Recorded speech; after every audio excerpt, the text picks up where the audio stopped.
It was a lovely day in Big Harbour.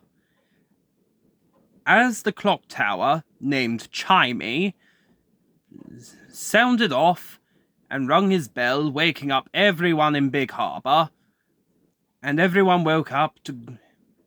The tugboats woke up to greet the new day, just as the dispatcher called the morning meeting.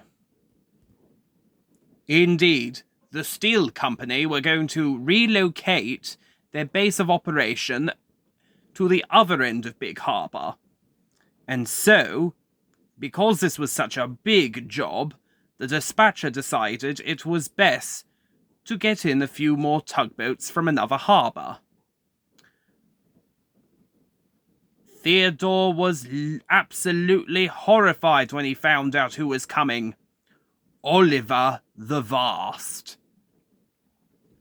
Oliver the Vast was a tugboat from another harbour. He was mean. He was big and mean and absolutely hated working with harbour tugs. No one knows why. He just always belittled smaller tugboats and would always hit them if they supposedly got in his way. Not that it was easy to get out of his way, because he would always find a way to have a problem with them. It was no surprise why nobody liked him. Theodore definitely was not looking forward to it. Next day, there are many canals in Big Harbour, and over the canals were bridges to allow other vehicles on the land to cross over the canals.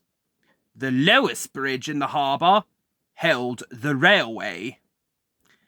The railway was very important in Big Harbour, as the Big Harbour Dock Railway was what connected to the main line of the island that Big Harbour was part of. And this allowed for the engines of the railway to access the businesses such as the oil refinery, the container terminal, and other places where they would collect cargo that came in from the ships. Lorries also had the job of transporting goods as well that they picked up from the harbour. But the railways were definitely important, because they could go a lot further than the lorries could. George's idea was to push the steel rig underneath the bridge. The signal was all green, and there was no way of stopping the train.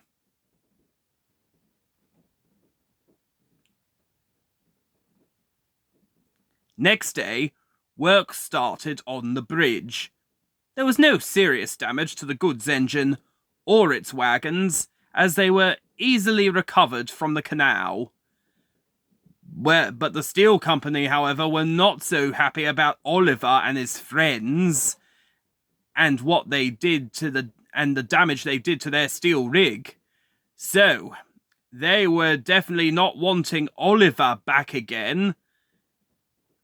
But it all worked out well in the end for the tugboats of Big Harbour, as Fodak was given a big responsibility of making sure everyone was safe when crossing that canal. Emily was sent to go and help George with some of the jobs. Emily was sent to come and help with the construction. Theodore and Hank were told to fetch the crane barges. And best of all, the steel company gave George the contract of delivering the steel.